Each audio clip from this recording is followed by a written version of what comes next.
Provérbios, capítulo 12. O que ama a disciplina, ama o conhecimento, mas o que odeia a repreensão é estúpido.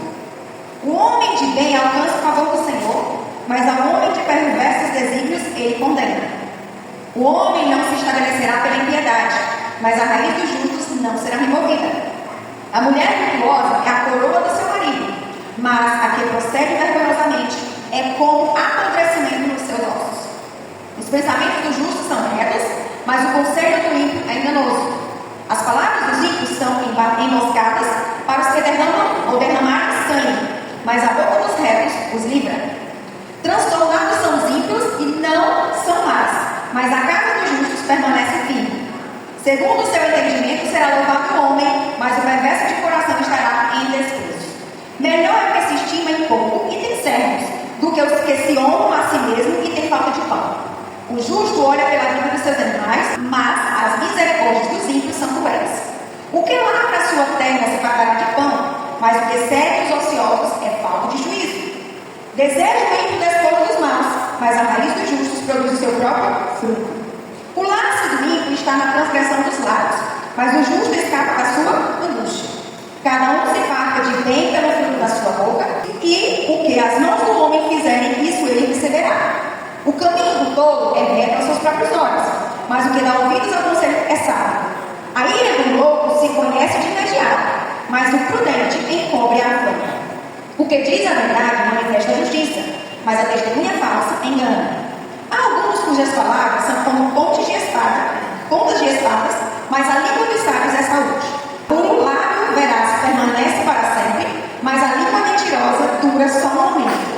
Engano há no coração dos que maquinam mal, mas a alegria tem os que aconselham a paz. Nenhum agravo sobrevém ao justo, mas os ímpios estão cheios de males. Os caminhos mentirosos são abomináveis ao Senhor, mas os que praticam a verdade são o seu deleite. O homem prudente é muito conhecimento, mas o coração dos tolos proclama estultícia. A mão diligente dominará, mas o indolente acaba em trabalhos forçados. A ansiedade do coração do homem o abate, mas uma boa palavra o alegra. O justo é cauteloso na amizade, mas o caminho dos ímpios os faz errar. O preguiçoso não assa sua casa, mas o bem precioso do homem é ser ele diligente. Na vereda da retidão há vida, e nesse caminho há imortalidade. Amém. Quando a gente lê Provérbios, eu acho interessante porque ele tem vários ensinamentos. E quando a gente fala assim, tem algumas palavras, algumas coisas que às vezes a gente até não entende. Mas vamos entender neste capítulo 12, porque o nosso tempo que nós vamos falar hoje é sobre escolhas. E se você vai ver aqui no capítulo 12, ele faz uma contrapartida, sempre de um lado e o outro, dando as duas vertentes. E nós podemos trazer isso da seguinte forma. Imaginem que a nossa vida, ela é como se fosse um caminho que nós temos que percorrer. Mas vai chegar no momento da nossa vida que a gente vai chegar no encruzilhado. Como? Eu vou ter vários caminhos à minha frente, várias vertentes, vários destinos, e eu vou ter que tomar uma decisão, e eu vou ter que fazer uma escolha. Lembrando que cada escolha que eu fizer, ela vai me trazer um resultado diferente. Como Deus nos criou seres livres, com livre-arbítrio e com capacidade de escolha, então nós podemos entender que ninguém é um fantoche. E ninguém é um animal que vai servir por instinto. Porque animal, ele toma as suas atitudes decorrência do seu instinto animal. Mas nós, seres humanos, somos diferentes. Nós temos a razão, nós temos o raciocínio. E é através dele que nós podemos fazer escolhas. Como? Eu posso fazer a escolha da minha roupa, eu posso fazer a escolha do que eu estudar, quais amigos vou ter, quais relacionamentos eu vou ter, então eu posso fazer escolhas.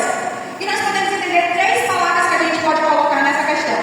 Livre-arbítrio, possibilidade de escolher em função da própria vontade, isenta de qualquer condicionamento, motivo ou causa determinante. Ou seja, eu vou escolher alguma coisa de acordo com a minha própria vontade. Porque se alguém está te mandando, está te obrigando, tu não está exercendo teu livre-arbítrio. Tu está só obedecendo. Mas o livre-arbítrio é eu escolher, fazer a escolha pela minha própria vontade. E a questão da escolha é um ato ou efeito de escolher. Ou seja, eu vou dar preferência a alguma coisa que eu encontro em detrimento de outras. Eu tenho várias opções e eu vou escolher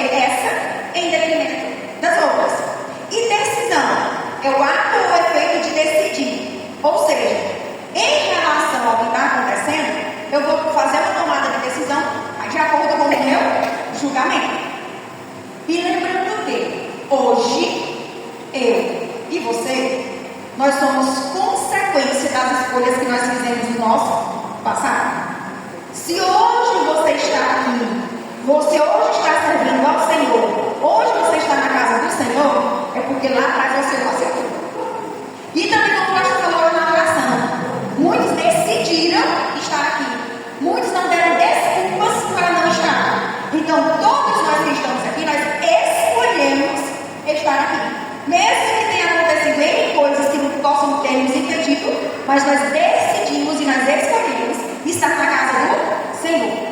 Quando a gente fala em relação ao livre-arbítrio de escolha, por exemplo, vai ter países que são regimes nos quais o poder é concentrado ou em uma única pessoa, ou em um grupo pequeno, que ele vai impor sua autoridade por meio de força militar, poder bélico, propaganda de valorização de regimento ou de ditador, repressão e censura de opositores, violação dos direitos e liberdades individuais. Os países mais conhecidos que a gente tem notícia que fazem essa restrição de liberdade, essa restrição de escolhas, é quem? Coreia do Norte, Irã, Venezuela, China, Síria.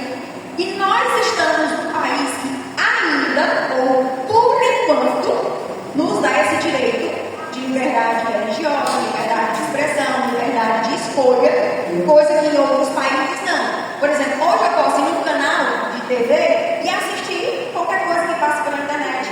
Vai ter lugares que nem isso eles têm direito. O governo, ele diz, ó, você só pode assistir isso e isso. Tem países, aqui por exemplo no Brasil, eu posso escolher quantos filhos eu quiser ter. Se meu corpo der e eu quiser decidir. Tem outros não, você tem que ficar um filho. São imposições que eles dão que restringem o teu direito de escolha ou o teu direito de decisão. E por enquanto no Brasil, ainda podemos escolher. A vida é feita de escolhas. E cada escolha implica uma renúncia e uma consequência. E essas escolhas também dependem do nosso futuro. Se você observar, por exemplo, quando você diz assim, eu quero estudar para ser médico. Só um exemplo. Quando você diz isso, você está optando por essa profissão. Quando ele diz que a escolha ela implica em renúncia, se você quer passar em algo, seja concurso, seja que for, você vai ter que renunciar seu tempo para outras atividades, para amizades, para divertimentos. Você vai dizer assim, olha, eu tenho que estudar para eu conseguir isso aqui. Então você vai renunciar muitas coisas. E quando você renuncia a essas outras coisas, porque você está buscando algo. E quando você consegue passar no vestibular, cursar, fazer o que você decidiu fazer, e você se gradua, aquilo ali se chama consequência das suas escolhas. Porque não adianta você dizer, eu quero isso, mas você não faz por onde. Como é que você diz que quer passar no concurso se não vai estudar? Como é que você diz que quer passar no curso de medicina se não vai estudar? Se você diz que quer um bom emprego, mas se você não está se capacitando para isso. Então, se você pretende um algo, você tem que escolher que direcione para esse algo, e você vai também ter que abdicar de muita coisa para conseguir este algo. Então, quando a gente diz que quando Deus vê tudo ao nosso redor, e Ele não tem prazer em nos castigar, contudo, cada escolha tem sua consequência. Tem coisas que acontecem na nossa vida que Ele diz, ah, é Deus que está me castigando. Quem disse? Tem coisas que é consequência do que você escolheu. Se você escolheu beber, ser bêbado, ficar toda hora bebendo, aí você perde só por um acidente. Ah, mas Deus está me castigando. Quem disse? Você sabe que se você beber e for dirigir, qual é a consequência? Um acidente. Se você sabe que você não pode comer determinada coisa, mas é que a gente é teimoso, e assim, eu vou, você escolheu. Mas depois, quando o seu corpo reage e diz, foi você que escolheu? A consequência é essa. Adoeceu por causa disso. Não venha me dizer que foi Deus que te castigou. Tem coisas que são consequências das escolhas que você faz. Então nós precisamos ter consciência de tudo que fizermos, seja bom ou mal, ela vai ter consequências. Essas consequências podem ser para nós mesmos, exemplo que eu dei aqui nos estudos. Essas consequências podem ser para familiares. A gente pode citar o exemplo de Ló, a esposa e filhos. Quando ele decidiu sair, e aí o anjo falou assim, olha, não olha para trás. Ló e as filhas não olharam. Mas o que a esposa dele fez? Ela escolheu olhar. Se eles obedeceram, eles puderam prosseguir. Mas a esposa que escolheu desobedecer, ela teve a consequência. Em relação para a comunidade, a gente pode ver o exemplo de Jericó. Que na cidade de Jericó, por ele ter um rei que ia contra os princípios do Senhor, toda uma população sofreu. Mas Rahab, que escolheu obedecer, foi para a sua família, ela livrou. A gente pode ver em relação a Abraão. Por ele ser obediente,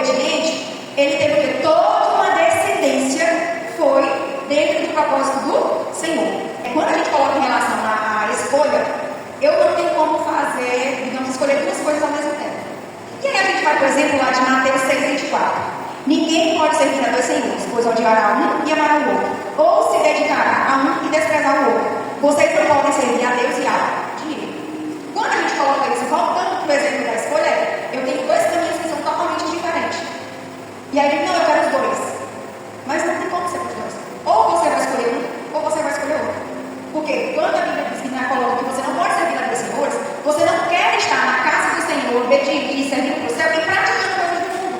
Não existe essa possibilidade. Ou você é servo e obedece o que a Bíblia manda, os mandamentos, para poder chegar ao céu, ou se você começar a ser desobediente, você simplesmente vai percorrer pelo outro caminho. Pode até acreditar que está fazendo certo, mas se começar a desobedecer, já sabe qual é a consequência. Então, neste capítulo 12 de Provérbios, ele vai dar uma série de comparações que já foi iniciada lá no capítulo 10. E ele dá ênfase nas escolhas que fazemos em nossas vidas. E cada decisão que tomamos, ela tem um rumo a se seguir. Tem um ditado popular que diz assim: a semeadura é livre, mas a colheita é obrigatória. O que dá de entender nesse ditado popular? Quando você vai escolher, você é livre. Você é livre para escolher. Ele diz, a semeadura é livre. O que você vai plantar, é você que vai escolher. Agora, a colheita, o que você vai colher, obrigatoriamente vai ser o que você plantou. E aí a gente diz, as consequências vai ser daquilo que você escolheu.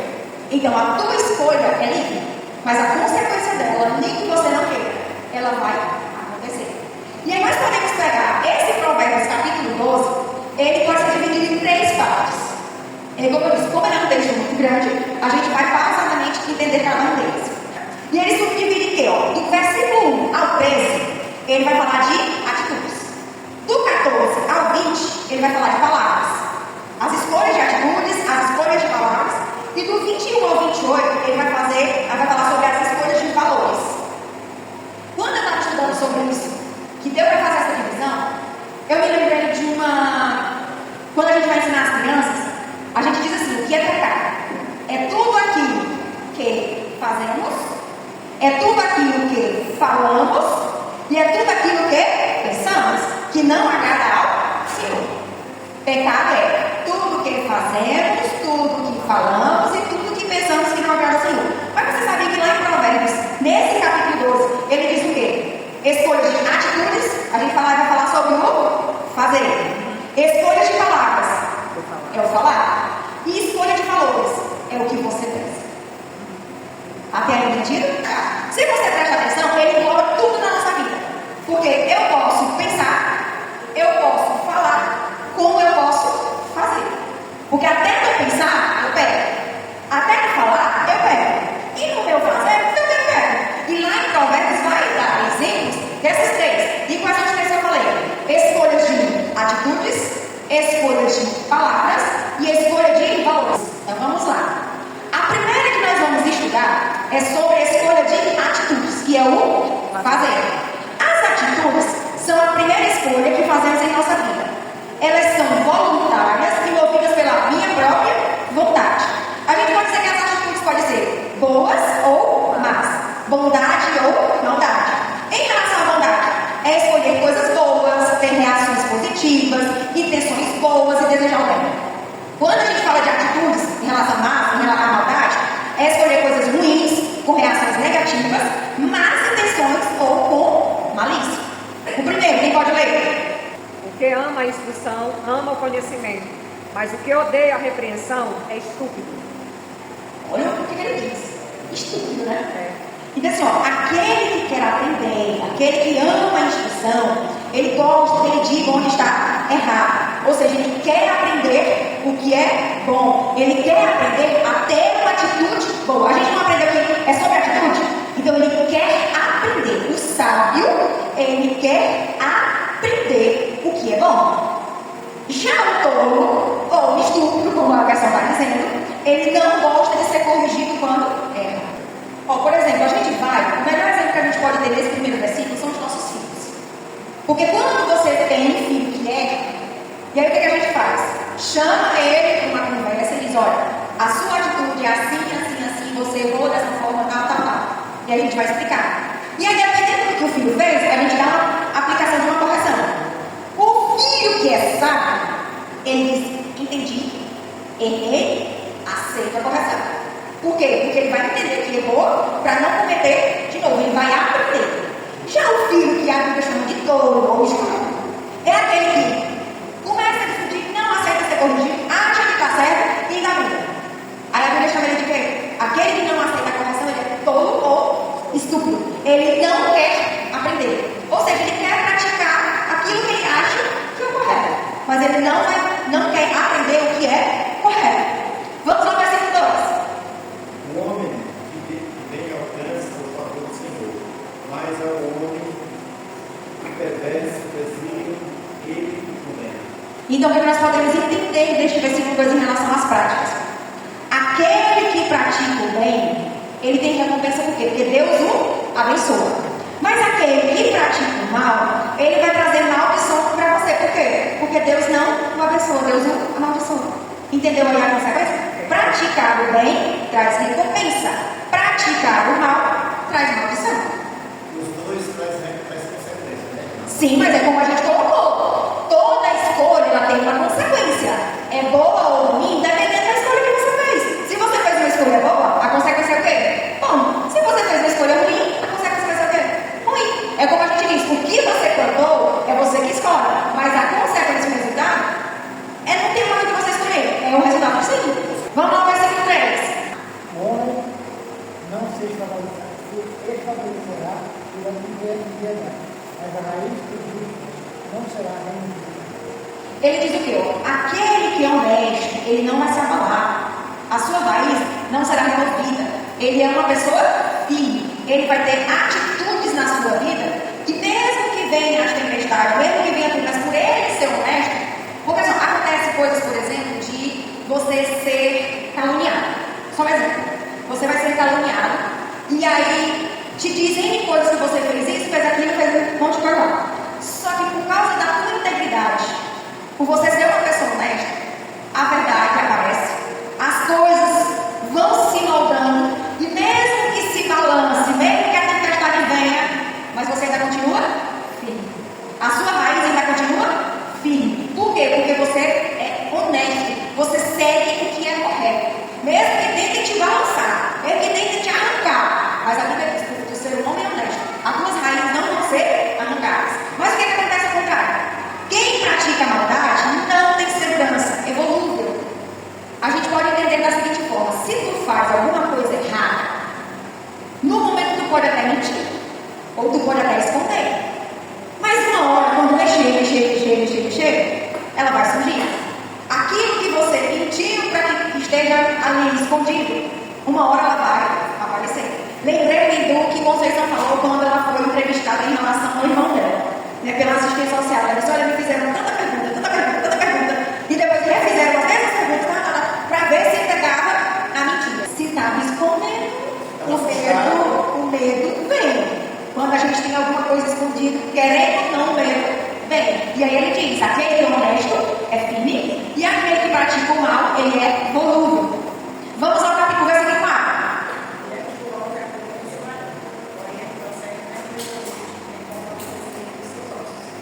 E aí nós mulheres, sabe o que acontece? O que ele diz assim?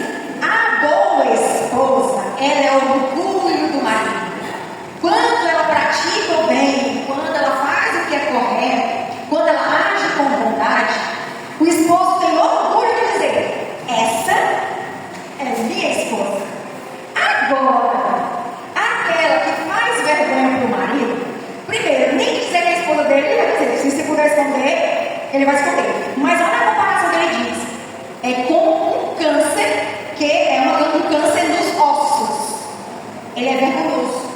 Aqui diz podridão. Podridão, não é isso?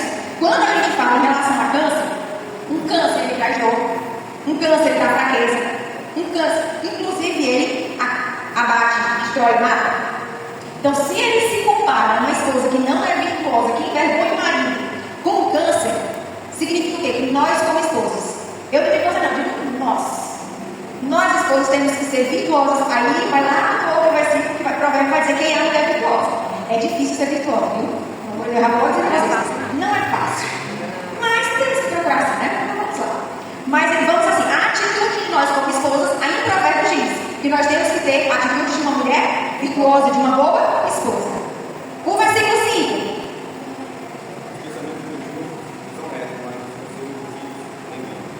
Ou seja, quando a pessoa é honesta, ele trata os outros, ele age com os outros com sinceridade. Ele pensa e age corretamente e ele age com sinceridade. Mas ele diz: quem é mau vive enganando os outros. Olha a atitude aí.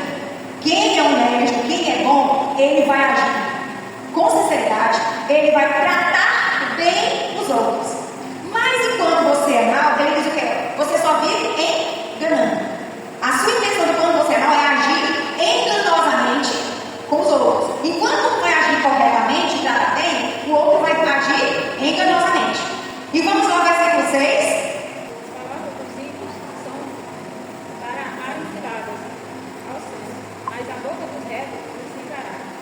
Então a gente pode colocar o quê? Que as palavras das pessoas corretas, elas vão salvar as pessoas que estão em perigo.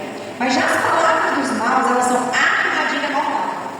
Se a gente pode colocar aqui esse versículo que fala tanto nas palavras quanto nas atitudes. Porque ele diz o quê? Quem pratica o bem, quem age corretamente, qual vai ser a ação dele? Salvar vidas. Agora, quem pratica o mal, ele vai matar pessoas. E principalmente essa ação vai ser onde? Nas palavras. A gente vai ver lá na frente em relação às palavras. Mas nesse versículo aqui a gente pode utilizar para os dois temas. Tanto a escolha das palavras, como também a escolha do que você fazer. Você, através das suas palavras, você vai salvar vidas ou você vai matar pessoas? Porque eu digo uma coisa para vocês. Palavras, elas matam. Posso não dizer fisicamente aqui, pregar através da minha palavra e matar alguém. Mas dependendo do que eu disser, eu posso ferir uma pessoa tão profundamente que ela pode nem se importar com a vida e a partir dali ela mesma tomar uma atitude que acaba com tudo. Ou seja, pode até matar uma pessoa. Então, agirmos corretamente em relação às nossas práticas você vai escolher se você vai, através das suas palavras, você vai salvar vidas ou se você vai matar pessoas. Versículo 7. Transformados serão ricos e não serão mais, mas a casa de Deus permanecerá. A gente pode entender o quê? A família do homem correto, ela vai permanecer, mas os maus serão destruídos e não deixarão descendentes. Em relação às suas atitudes, você vai fazer coisas boas para que você tenha prosperidade e que você proteja a sua casa, ou você vai tomar atitudes que venham destruir a sua família. Porque, por exemplo, se eu sou uma pessoa honesta, que siga o que a Bíblia diz, honro os meus compromissos, consequentemente, vai trazer prosperidade, vai trazer honra para a minha casa, honra para a minha família. Mas, se eu sou uma pessoa que pratica coisas ruins, a consequência vai para onde? Para a minha família. Porque se é uma pessoa que pratica coisa ruim, pode até ser que sua esposa ou seus descendentes sejam pessoas boas. Mas, você, dando exemplo do homem, o homem dentro de casa, se ele não dar um bom exemplo como um cabeça de casa, consequentemente você acha que a sua família vai ser respeitada? Você acha que a sua família vai ser cuidada? Como é que a sua família vai ser vista lá fora? Se você não pratica o bem. Então a gente tem que entender que as nossas práticas, as nossas atitudes, elas também vão repercutir na nossa família. Se ela vai permanecer, se ela vai estar firmada, se ela vai ser honrada, ou se a minha família vai ser destruída. E a gente vai ver também que famílias de pessoas que praticam o mal, pode ter certeza que a descendência dificilmente eles vão ter longos anos de vida. Ou pode até nem deixar descendente. Porque a gente pode ver, por exemplo, esses jovens que entram nas drogas muito cedo, eles morrem cedo. E aí eles deixam descendente? Não deixam. Então a gente tem que entender que as nossas atitudes, elas vão repercutir na nossa família. Seja para o bem, ou seja para o mal. Teve reis que obedeceram ao Senhor e a descendência dele foi horrível. Por quê? Porque depende muito da escolha. Porque, por exemplo, eu posso ter um pai ruim, mas não significa dizer que eu vou seguir o exemplo dele. Por quê? Porque eu posso fazer escolhas diferentes.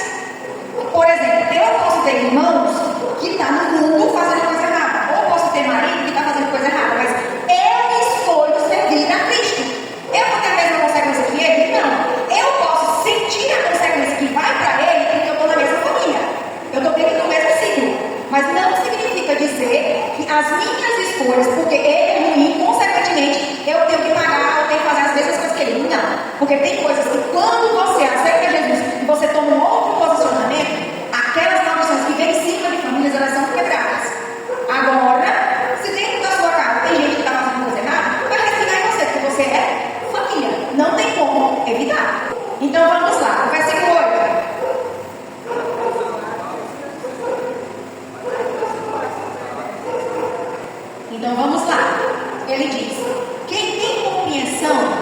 recebe elogios. Quem tem o coração perverso, ele é desprezado. Por exemplo, você age corretamente, a pessoa vê a sua vida, te pede conselho, e você dá um conselho bom. Consequentemente, aquela pessoa vai dizer o quê? Olha, obrigado pelo teu conselho. E aí ele vai te elogiar e vai te agradecer pela tua atitude que você fez. Mas coloca da seguinte forma: quem tem o coração perverso, me diz se você quer ouvir um conselho de gente que nem precisa. Porque se você é um homem honrado, não é honrada, o que você fala, primeiro tem uma certa autoridade. Porque você fala aquilo que você vive. E consequentemente a pessoa vai te elogiar pelo aquilo que você é. Mas quem faz coisa ruim vai ser elogiado? Vai não. Quem faz coisa ruim vai ser o quê? Desprezado. Quando você fala de uma pessoa que está lá no mundo, que está fazendo coisa errada, ele não vai te elogiar. Ele não vai dizer que tem uma boa pessoa. Ele não vai te colocar como exemplo. Ele vai dizer o quê? Aquela pessoa aqui, não quero nem chegar perto, não quero que conviva, não quero que meus filhos tenham contato, aquilo ali. E aí, das coisas mais baixas que tem, é o que ele vai ser chamado. Então, as suas atitudes, que quando você pratica bem, ou você dá bons conselhos, você age corretamente, as pessoas chegam até você e inclusive te elogiam. Mas se você age errado, você vai ser desprezado. E agora, o nono.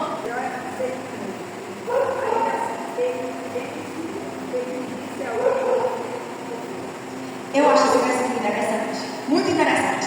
Quer dizer, é melhor ser uma pessoa comum e trabalhar para viver do que você bancar de rico e passar fome. Eu acho esse versículo interessante. Porque tem pessoas que, eu quero aparentar que tem condições, que é isso, que é aquilo. Mas no final das contas, quando vai ver, está endividado até aqui, está sendo cobrado, e às vezes falta até comida dentro de casa, porque quer ter um padrão que o seu bolso não dá. Mas a Bíblia diz, é preferível você ser uma pessoa comum, trabalhar honestamente e seguir direitinho, mesmo que seja só para o teu sustento, do que ter uma vida que teu pai não dá. Porque aparentemente para os outros você é rico ou você é aquilo, mas no final das contas tu consegue dormir depois, tu consegue ter sossego, tu consegue ter calma, tu não vai ter uma vida tranquila. E aí ele coloca exatamente, é preferível você ser um trabalhador, você ser honesto, você trabalha para viver, do que você ser a pessoa porque aparentar ser outro, mas no final das contas você vai ter várias consequências. E ainda diz assim, é pior bancar o rico e passar fome. Porque tem pessoas que dizem assim, eu prefiro comprar o celular da moda, eu prefiro comprar a roupa da moda, a calça da moda, o tênis da moda, mas esquece que depois tem que comprar comida. Porque assim, a gente tem a loja ali, gente, eu já vi cada situação. Meninos chegam assim e o pai vai comprar. Não, só quero se for tênis marca tal. Eu só quero se for marca tal. E a gente olha assim pro pai.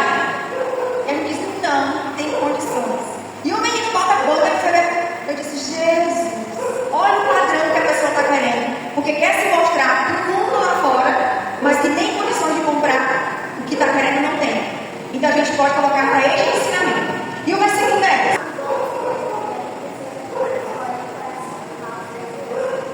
Quando ele coloca nessa questão de os bons cuidam bem dos seus animais, a gente pode colocar assim, normalmente quem é bom, ele procura ajudar os indefesos, aqueles que precisam, que não conseguem se sustentar ou conseguem fazer coisas sozinhos. Eu não coloco somente em animais, por exemplo. Se você é uma pessoa que pratica o bem, aquelas pessoas que são necessitadas, aquelas pessoas que precisam de ajuda, você vai ajudar, você vai defender. Mas ele ainda diz aqui, que o coração dos maus são cruéis. E as questões dos ímpios são cruéis. Se a gente colocar, por exemplo, em relação à afeição mesmo do rosto, me diz uma coisa, quando uma pessoa ela tem práticas cruéis, ela tem uma afeição bonita? Tem? Mas aquela pessoa que normalmente é bondosa e pratica a bondade, você vai ver um rosto feliz, um rosto contente. E aquele que já está praticando que é ruim, que tem coisa ruim, normalmente você já vai ver pior no rosto. Tem coisas que você vê assim, daqueles criminosos que vai no lugar da delegacia, você vê aquelas filmagens de reportagem, muita gente olha assim, meu Deus, só em olhar a gente já dá um certo receio, né? Então vamos lá no versículo 11. Que lavra a sua terra se fartará de pão, mas o que segue os ociosos é falta de juízo. Aí vamos lá. Cada trabalhador é digno do seu salário. Se você trabalha, é digno de você comer. Você tem pão em casa. Mas se você é preguiçoso, aquele lá que segue ocioso, a Bíblia diz que você é louco, uma falta de juízo. E a gente pode dizer também que quando você perde tempo com coisa supérflua, você vai conseguir muita coisa? Não. Quando você é trabalhador, que você vai trabalhar, você vai buscar o seu sustento, você tem que colocar pão na sua casa. Mas se você fica sem fazer nada, que você não vai buscar, você vai trabalhar, você vai estudar, você não vai ficar nada. Fica só sendo ocioso, vai perdendo seu tempo com o celular, com um monte de coisa lá. Vai conseguir alguma coisa? Não. E a Bíblia te chama de louco. Vamos lá no versículo 12.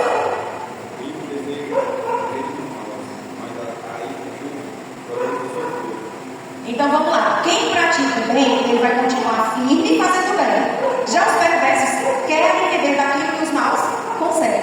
Se você prestar atenção, quando a gente ouve muito dessa questão de crimes criminosos, eles não vão trabalhar. Eles não vão buscar o sustento. Mas o que eles vão fazer? Eles vão atrás daquilo que os outros conseguiram, ou, digamos, por exemplo, em guerras de gangues. Um vai querer tomar o poder do outro. Ele não vai trabalhar para conseguir o seu sustento nas coisas dele, não. Ele vai querer os discursos, ele vai querer o que o outro tem. Por isso que ele diz: os perversos querem viver daquilo que os maus conseguem. E as pessoas boas, os bons continuam firmes fazendo o bem. Ele vai procurar o que os outros fazem? Ele vai atrás dos outros? Não. Ele vai procurar fazer o que é bem. E o versículo 13.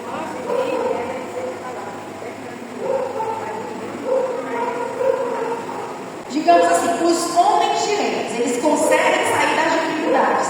E os homens maus são apanhados nas próprias armadilhas das suas próprias palavras. Quando a gente diz que os homens bons, eles saem dessas dificuldades, todos nós passamos por momentos difíceis, como a gente já até falou antes. Contudo, quando você pratica o bem, consequentemente as suas atitudes elas têm resultado. Pode até passar por dificuldades. Então, o nome já disse, passar. Você não vai permanecer. Você vai passar pelas dificuldades. Então, você vai sair delas. Mas os maus, eles dizem assim, enlaçam nas transgressões dos seus lábios. Eles se atrapalham na armadilha das suas próprias palavras. Quem pratica o mal, consequentemente, não vai falar ou vai fazer coisas boas. E das coisas que ele pratica, as consequências ruins também vão ter. Como a gente já viu, só em relação às atitudes, a gente vai deixar isso para o próximo culto. Mas vamos só resumir.